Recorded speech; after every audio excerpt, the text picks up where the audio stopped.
The whole process of tape editing, did you teach yourself, or is that something you learnt, someone else taught you? No, I mean, at that time, if you wanted to learn something, you got a book, if you could find a book, or a magazine article.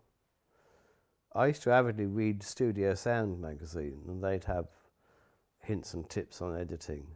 So having made a balls up of making the desk,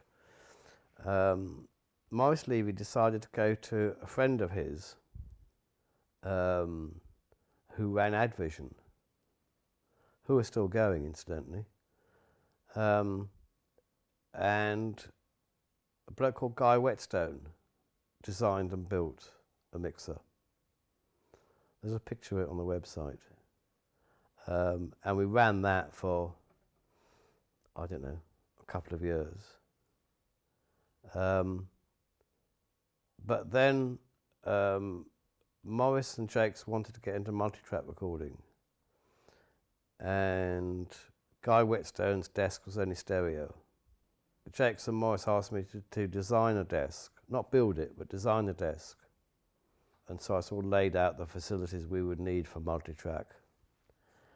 And we went out for quotes. We went to Pi. Well, I went to Pi in Cambridge. They took me out to lunch, got me so pissed I couldn't remember why I'd gone there in the first place. Anyhow, we decided EMI to make the desk. Now, it is important to realise that EMI had two professional mixing manufacturing departments, quite separate. There was a department that made stuff just for themselves through Abbey Road and EMI studios around the world, but only EMI studios. Yeah. The other department made mixers for anybody who wanted them. There was some interchange of components or units. Anyhow, we had this desk, and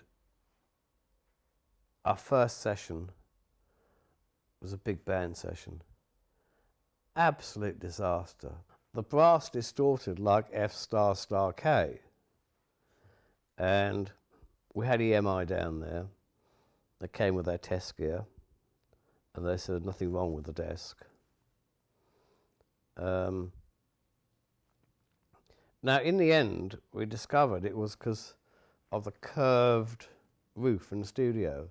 The sound of the brass would go up to the curve, be amplified by the curve, and sent back down again, but now be slightly out of phase with the brass going directly into the microphone.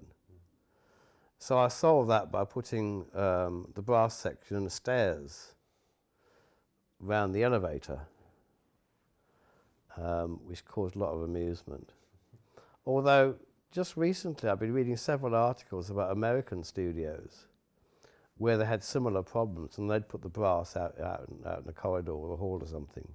And didn't you record strings in reception as well? If we had what I call a loud arranger, then we had to go to some quite extreme lengths. There were several arrangers. I don't think I should mention the names, but if you listen to a Frank Sinatra record, like with a big band, while Frank is singing, the band are quiet.